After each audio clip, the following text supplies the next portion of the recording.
So to anyone out there who's a gamer, E3 is just around the corner, and there should be a lot of announcements about games over the next 6 months, 12 months.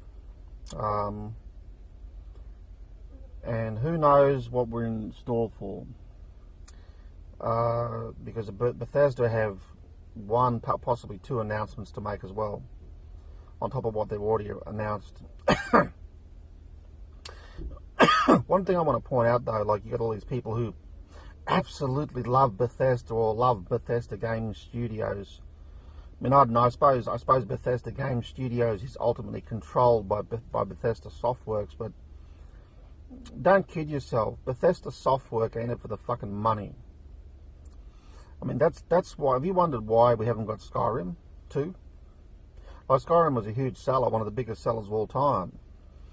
And, you know, it's been 7 years. 7 years. Now, we were lucky to get Fallout 4 in the meantime. Now, the reason we don't get another Elder Scrolls is not because of the bullshit that Pete Hines or whoever the fuck said. We don't want to be associated with the company that just makes Elder Scrolls and Fallout all the time. Even though they're making billions of dollars for us, we want to put out some other shit. Shit that basically just gets our money back. For the simple reason that they're still making money off Skyrim sales because they keep converting it to new platforms, on top of the fact they've got the Elder Scrolls Online, which is presumably making them quite a bit of money. Now, of course, people are playing and paying for the Elder Scrolls Online because there's no fucking new Elder Scrolls game out. If there was, they'd probably stop and wait, or certainly drop off, and certainly drop off the second the game was released, the new game. And so whilst they're still making who knows how many millions per year of Skyrim related or Elder Scrolls related sales, they're just gonna push back Elder Scrolls 6 to 2023 if they have to, if people are still stupid enough to give them money.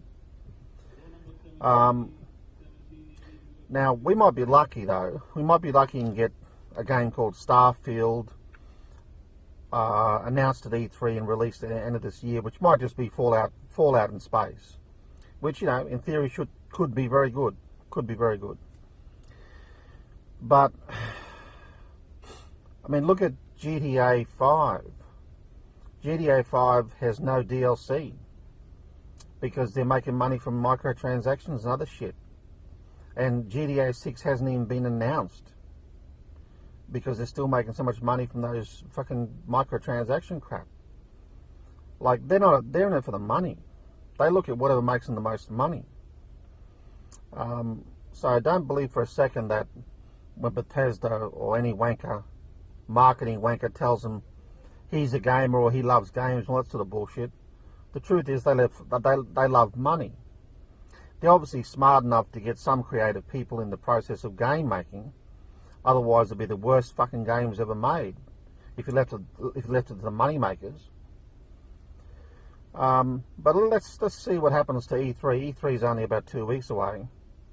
If Bethesda give us some good news, well, maybe I'll be happy, but I don't think so. So who knows how long we're going to wait for fucking Elder Scrolls 6? Who knows how long we're going to wait for the Fallout 5?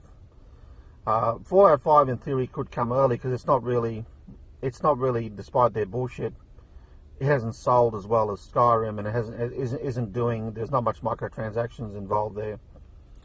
So anything's possible with another Fallout, but Elder Scroll, you won't see that until all those Skyrim sales and Skyrim Online sales taper off. Yep, I guess that'll cover it.